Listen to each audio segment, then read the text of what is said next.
Assalamualaikum warahmatullahi wabarakatuh. Kami dari kelompok 4 akan menjelaskan materi kimia kelas 10, yaitu larutan elektrolit dan non-elektrolit.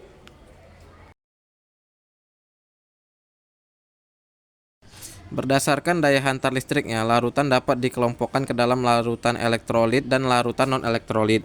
Larutan elektrolit adalah larutan yang dapat menghantarkan listrik, sedangkan larutan non-elektrolit adalah larutan yang tidak dapat menghantarkan listrik. Larutan elektrolit secara garis besar dikelompokkan kembali menjadi dua, yakni larutan elektrolit kuat dan larutan elektrolit lemah. Pernahkah kalian memperhatikan berita korban jiwa akibat tersengat listrik dari kabel putus saat hujan? Bagaimana hal itu bisa terjadi? Bagaimana listrik bisa menghantar lewat air?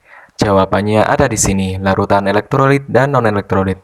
Larutan elektrolit adalah larutan yang zat terlarutnya menghasilkan ion-ion dalam larutan. Ion-ion ini berupa kation, ion yang bermuatan positif, dan anion, ion yang bermuatan negatif. Contohnya natrium klorida. Saat dilarutkan dalam air, ion natrium dan ion klor akan terpisah. Contoh lain zat terlarut yang menghasilkan ion-ion dalam larutan adalah magnesium klorida, kalsium klorida, amonium klorida, dan amonium sulfat. Zat-zat terlarut yang dicontohkan ini semuanya adalah senyawa ionik. Namun, ada juga larutan elektrolit yang zat terlarutnya adalah senyawa kovalen, yaitu hidrogen klorida, hidrogen nitrat, hidrogen sulfat, hidrogen bromida, dan hidrogen perklorat. Dalam larutan, senyawa-senyawa ini akan disebut asam klorida, asam nitrat, asam sulfat, asam bromida, dan asam perklorat. Sedangkan larutan non-elektrolit adalah larutan yang zat terlarutnya tidak menghasilkan ion-ion dalam larutan. Contohnya kristal gula dan senyawa-senyawa organik lainnya. Larutan elektrolit memiliki sifat mudah mengantarkan arus listrik dan menghidupkan lampu yang dihubungkan dengan sumber listrik dan dua elektroda dalam larutan, sedangkan non-elektrolit tidak. Dalam larutan elektrolit, elektron-elektron mudah mengalami mobile dalam larutan, sehingga listrik bisa menghantar, jadi elektron ini akan bisa bergerak. Dalam larutan elektrolit juga, ion-ion positif akan bergerak menuju elektroda bermuatan negatif, dan ion-ion negatif akan bergerak menuju elektroda bermuatan positif.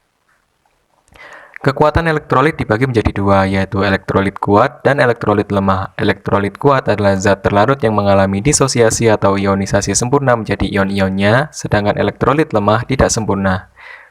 Jadi hanya sebagian saja yang menjadi ion-ion. Sebelumnya adalah contoh dari elektrolit kuat, sedangkan elektrolit lemah contohnya asam fluorida, asam asetat, amonia, dan seterusnya. Dalam percobaan, larutan elektrolit lemah akan menyalakan lampu yang lebih redup dibanding larutan elektrolit kuat dengan konsentrasi yang sama.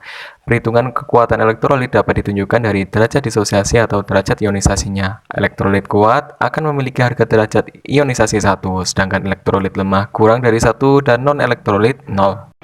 Sekian penjelasan dari kami kelompok 4. Jika ada kesalahan mohon maaf.